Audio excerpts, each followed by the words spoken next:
How to fix Instagram late notification problem. Hello guys, welcome back to our another tutorial video. I hope you are doing great. So let's start without wasting time. First of all, open up your Play Store.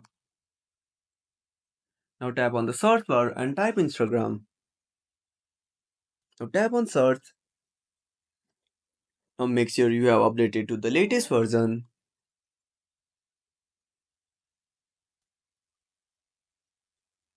After updating, go back to your home screen and open up settings. Now scroll down a bit and tap on battery. Now tap on more settings and tap on optimize battery use. Now search for Instagram. Now tap on Instagram and select always ask. So by following this simple step, you can fix late Instagram notification in your device. Thank you for watching our tutorial. I hope you liked our content.